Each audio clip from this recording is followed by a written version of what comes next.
Hi అండి, welcome back to our channel. So నేనైతే ఈరోజు టమాటో చట్నీ చేయబోతున్నాను. సో నేనైతే కంప్లీట్గా ఇదంతా ఒక కేజీ ఉన్నదండి. So 1 KG. సో ఇదైతే మెజర్మెంట్ బట్టి చేస్తున్నానండి. సో నిల్వ కూడా చేసుకోవచ్చు. ఒక 1 మంత్ టు 1.5 మంత్ అయితే వస్తుంది. సో మనమైతే ప్రాసెస్లోకి అయితే వెళ్ళిపోదాము. సో మెజర్ చేసి చూపిస్తాను ఎలా చేస్తే ఏ కప్పుతో చేస్తాను అనేది. సో ఈ కప్పుతో అయితే నేను తీసుకుంటాను. సో ఎన్ని కప్స్ అయితే అన్ని కప్స్ మనం చింతపండు కూడా తీసుకుందాము. సో ఒకసారి అయితే ఎన్ని కప్స్ ఉన్నాయో చూద్దాము. 1 2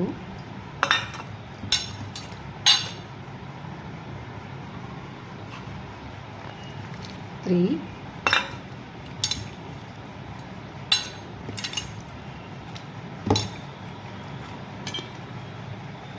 4 5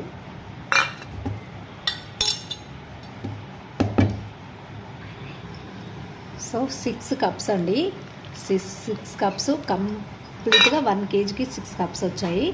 సో ఇంకా 1 కప్పు చింతపండు తీసుకున్నాము. అంటే 6 మెజర్మెంట్స్ తీసుకుంటే 1 కప్పు చింతపండు తీసుకోవాలి.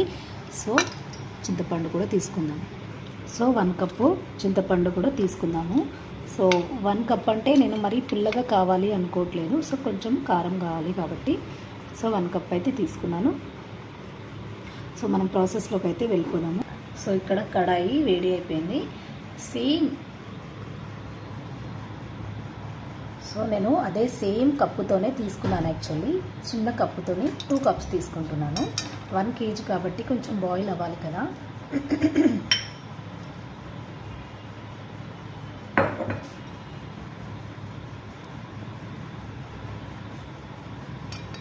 సో దీన్ని వేడి అయిపోయిన తర్వాత మనము టమాటోస్ కొద్దిసేపు మగ్గనియాలి. ఓకేనా. సో ఆయిల్ అయితే హీట్ అవుతుంది.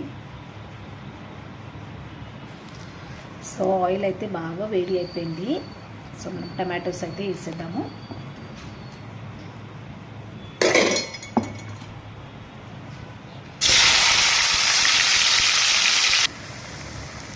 సో సాల్ట్ అయితే ఫస్ట్ 1 కప్పు చల్లేద్దాము. ఎందుకంటే సో కుక్ అవ్వాలి కదా.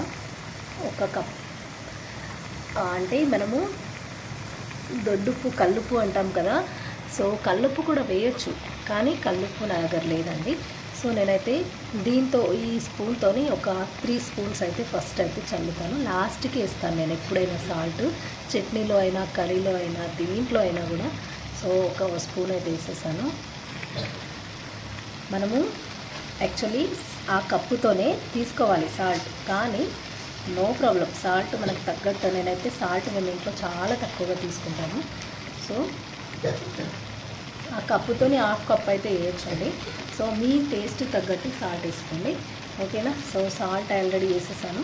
కారం కూడా సేమ్ మన ఆ తీసుకున్న మెజర్మెంట్ కప్పు ఉంది కదా, ఆ కప్పు తగ్గట్టు సాల్ట్ కారం కూడా వేస్తాను. ఒక్క నిమిషం. ఈ కప్పుతోనే నేను 2 కప్స్ వేస్తాను. కారం కూడా ఇప్పుడే వేసేసుకోండి. సో తొందరగా మగ్గిపోతుంది. సో మనము టమాటోస్ ఉడికిన తర్వాత వేస్తే మళ్ళీ తొందరగా స్టవ్ ఆఫ్ చేస్తాం కదా, టమాటోస్ ఉడికిపోయినాయి అనేసి. సో అలా చేయకుండా సాల్ట్ కారం ఒకేసారి వేసామనుకోండి, కారం కూడా తొందరగా కుక్ అయిపోతుంది. సాల్ట్తో పాటు టమాటోస్ కుక్ అయిపోతాయి. సో ఇలాంటివి నేను 2 కప్స్ అయితే వేసేసానండి. సో అవి ఒక 10 మినిట్స్ అయితే కుక్ అవ్వనిద్దాము. ఓకేనా.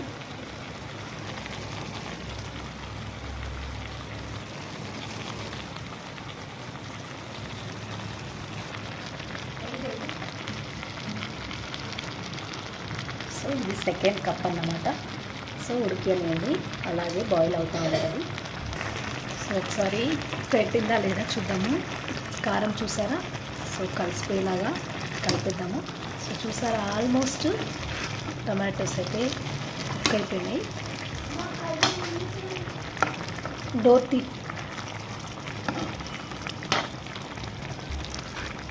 సో బాగా మగ్గాలి ఇది. కొంచెం దగ్గర పడాలి టమాటోస్ అంతా కూడా. సో అప్పటి వరకు అయితే కుక్ చేసుకోవాలి.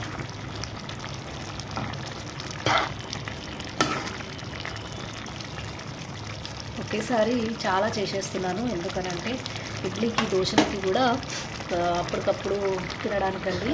సో ప్రతిసారి చట్నీలు అయితే తినడం మా ఇంట్లో పగాదు. సో అందుకనేసి నేను ఒకేసారి నిల్వలాగా చేసేస్తున్నాను. దీంట్లోనే కొంచెం చింతపండు అయితే కలిపిద్దాం. చింతపండు కూడా వేసేసాను. సో కలిపిద్దాము. అయిపోతుంది ఆల్మోస్ట్. దగ్గర పడే వరకు చేయాలండి.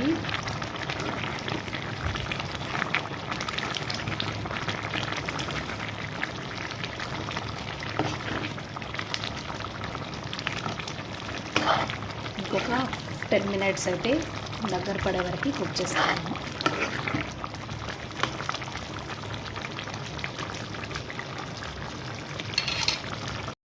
చూసారు కదా. సో పసుపు కూడా వేసేస్తున్నాను. సో కర్రీ ఆల్మోస్ట్ అయిపోయింది, దగ్గర పడ్డది కాబట్టి నేను పసుపు వేస్తున్నాను. సో చూసారా దగ్గర పడిందా. సో కంప్లీట్గా మనము మిక్సీలో ఎలా అయితే పేస్ట్ చేస్తామో సేమ్ లైక్ అలాగే వచ్చింది కదా. సో చూసారా క్వాంటిటీ ఎలా ఉందో. సో దీన్ని ఏం చేయాలి అంటే మనం పోపు చేసేస్తే అయిపోతుంది. సో మనం ఎన్ని రోజులు అంటే 1 month వరకు కూడా ఉంటుంది, ఇది నిల్వ చేసుకోవచ్చు. సో చూసారా మనం పేస్ట్ చేసినట్టే ఉంటుంది కదా. సో అన్నంలో వేడివేడి అన్నంలో తింటే ఎంత బాగుంటుంది. ఇడ్లీకి దోశకి కూడా హ్యాపీగా తినొచ్చు. సో మనం పోపు అయితే చేసేద్దాము. చూసారా ఎంత బాగుందో చూడడానికి. నాకైతే చాలా కలర్ఫుల్గా ఉంది. సో మనమైతే పోపు చేసేద్దాము. ఒకసారి మనము పోపు అయితే చేసేద్దాము. ఈ కప్పుతోని ఒక 2 కప్పులు ఆయిల్,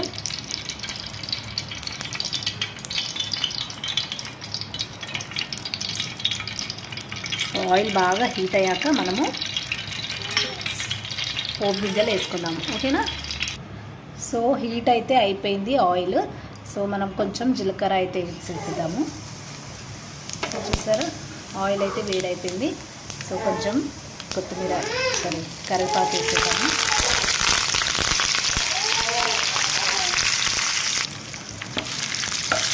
ఇది బాగా ఫ్రై అయిన తర్వాత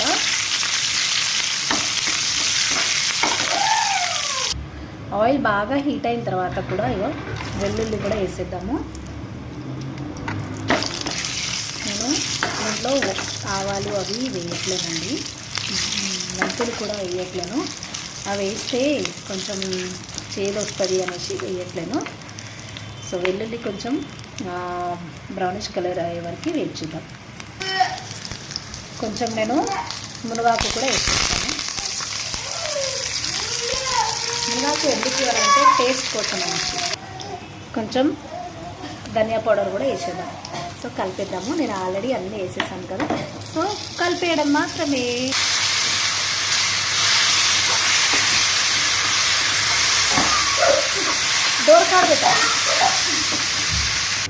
చూసారా మనము ఆల్రెడీ కుక్ చేసిన దాంట్లోనే పోపు చేసేస్తున్నాను. బాగుందా, కలర్ఫుల్గా ఉంది అనుకుంటున్నాను. నేనైతే చాలా హ్యాపీగా ఉంది. నేను అనుకున్నట్టు చట్నీ అయితే బాగా వచ్చిందండి. ఒకసారి చూసేయండి.